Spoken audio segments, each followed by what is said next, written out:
Collect your credits and enjoy a delicious Kowakian monkey lizard. Delicious. Because the highly anticipated Mandalorian is here, it's awesome, and Think Story is here to break it all down. Great. You're going to want to stick around for the entire video because we'll be going over that twist ending and the impact it could mean for the season and for the Star Wars universe. On an unknown ice planet, we get our first glimpse of the Mandalorian. It's approximately 5 years after the events of Return of the Jedi, after the fall of the Empire, but before the emergence of the First Order. The galaxy is in disarray, with several power vacuums having formed, which will find various characters, including Werner Herzog's The Client, making moves. The life for bounty hunters has also taken a turn for the worse. When the Mandalorian visits Greef Karga, the bounties pay barely enough to cover his gas, but we'll get to that in a bit. The Mandalorian holds on to a tracking fob leading him to a local cantina where his target, a Mithril, is being harassed by some local trawlers. Basically, they're this planet's version of tough guy fishermen, even saying that they could sell his glands for a good price at the port. And he does look like some sort of shape of water creature. The language they're speaking is Huttese, which likely means the planet is Hutt controlled. The Mandalorian enters and is immediately accosted by these men, and budget Carl Urban over here asks him if his armor is made from real Beskar steel. Beskar steel, also known as Mandalorian iron,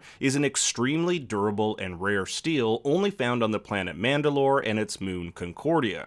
I also just want to say I'm loving the use of practical makeup here. They could have made Mithril CGI, but he looks so much better and lifelike with the practical effects. It hasn't even been 2 minutes and the Mandalorian kicks the crap out of the thugs, even cutting one in half with the blast door. He's here to collect the bounty on this Mithril, not to save his life. The first episode of the series sets up our protagonist's character arc. He's a ruthless bounty hunter who only cares about money. But with that twist at the end, I'm sure his major internal dilemma this season, we'll see if he changes to put people and honor before a few extra credits. It's kind of like Han Solo's arc from A New Hope, in which he only cares about cash but later risks his own life to help Luke and the rebels. Look, I ain't in this for your revolution, and I'm not in it for you, Princess. I expect to be well paid. I'm in it for the money. We get a glimpse of what's known as a bounty puck, which displays a hologram of its target, essentially the Star Wars version of a wanted poster, as well as confirmation that the Mandalorian does indeed speak.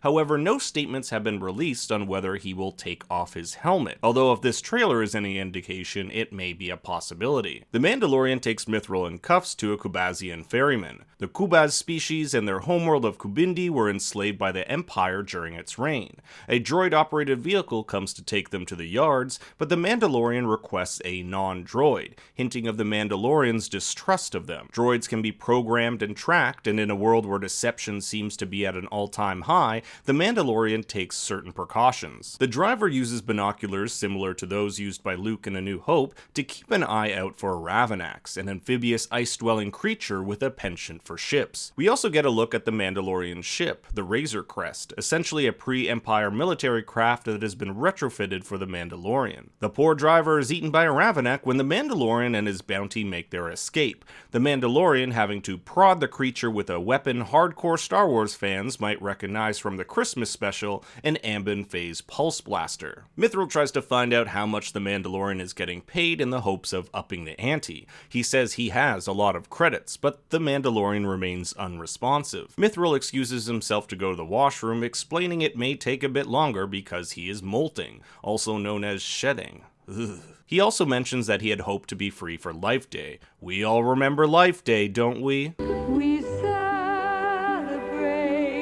a day of peace. We get this cool shot of the Mandalorian's weapons cache filled with all sorts of blasters and gadgets, but Mithril's snooping gets him a quick trip to the carbonite chamber. The same substance was used in Empire Strikes Back to freeze Han Solo. The Mandalorian has captured 3 other bounties, and is on his way to collect with Greef Karga on another planet. Greef is, according to Wikipedia, the head of the Bounty Hunters Guild, of which the Mandalorian is a member. He turns in his 4 trackers, but scoffs at Greef paying him in Imperial credits. After all, the Empire Empire is no more, taking in exchange half the pay for calamari flan. We haven't seen calamari flan before, but I think it's safe to say it's the currency of the Mon Calamari species. This is just a quick little shot I really liked of the bounties being unloaded. It's not necessary for the story, but really gives a flavor of the Star Wars world. And that's one of the things I loved about this first episode, how it will show us shots of the Mandalorian traveling through the streets or linger on images of the extra to really give us a sense of the planets we're visiting. Greef tells the Mandalorian of a special job, perhaps underworld in nature. No bounty puck or chain code for this one, it's a direct commission, but pays high.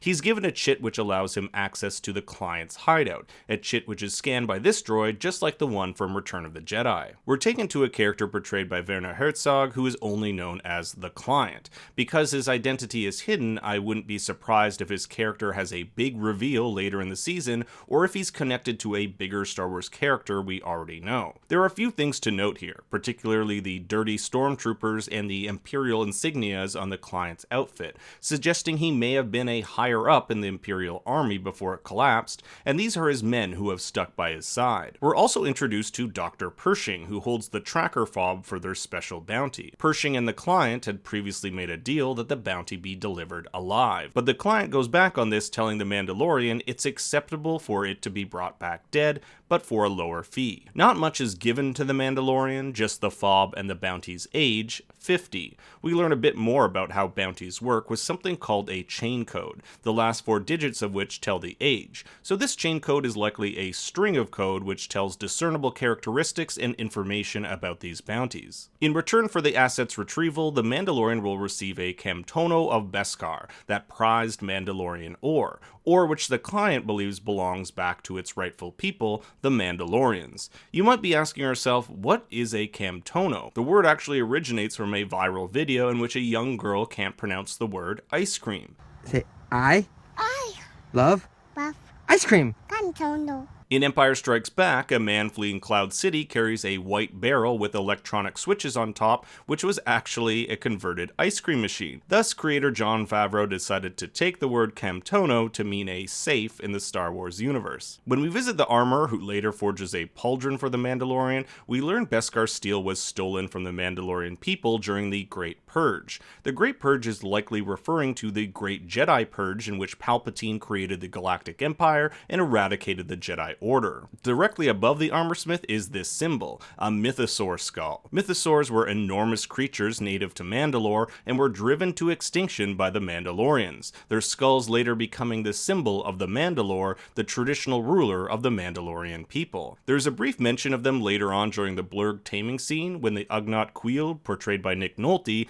tells him his people used to be able to tame the mythosaurs. The armorer also asks him if his signet has been revealed. Now, we don't really know what this means, but signets are generally used to signify being a member of a group or organization, and seeing as he's already a member of the guild and we're given these flashbacks of him as an orphan here, it could have something to do with his Mandalorian heritage, a heritage which, judging by his more upscale robes, leads me to believe he came from either royalty or the upper class. Regardless, the armorer said this signet will soon be revealed. The Mandalorian gets a sweet new Beskar pauldron and makes his way to a desert planet in search of this high-paying bounty. Searching the arid landscape, he's attacked by creatures known as Blurg, and we even get to see him using his flamethrower vambraces. These flamethrowers were often used by Mandalorians as anti-Jedi weapons, since the flames could not be blocked by their lightsabers. Lucky for our hero, he's saved by Kuiil of the Ugnaught race. I'm not sure if I'm saying his name right, since his name is actually never said in the episode, so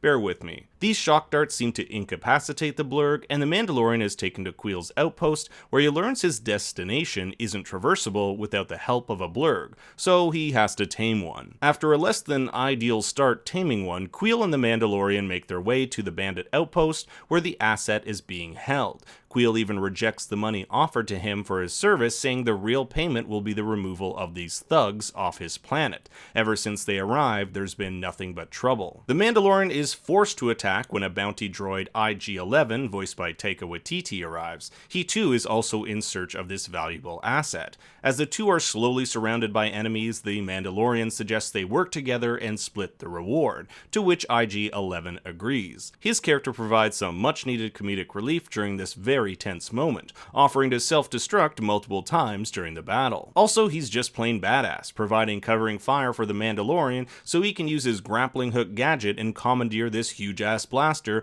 which makes quick work of the remaining enemies. Now here is where things get interesting. Inside the hideout is the Asset, a small Yoda-like creature orphaned just like the Mandalorian was. The name of Yoda's race has never actually been revealed, but the actors on the show have referred to him as the Being. We know this species ages slower than our own, with its current age of 50 pegging his creation around the time of Anakin Skywalker. It's likely this creature is not Yoda's own offspring, as Yoda often taught of the dangers of getting too emotionally attached to people, just like how Anakin became romantically attached to Padme. Another possibility is that the Being is related to Yaddle, who served on the Jedi High Council during the fall of the Galactic Republic. Her exploits are recounted in the book Star Wars Jedi Quest, where her character is killed while on a mission with Obi-Wan Kenobi and Anakin Skywalker. However, the book is considered non-canon. There's also the question of why the client wants this asset. Unlike Dr. Pershing, who wants it alive, likely to observe it and perform tests on it, the client doesn't care if it lives, just like IG-11, whose mission was to terminate it. The Being is likely extremely force-sensitive, making it a valuable ally or enemy depending on the person.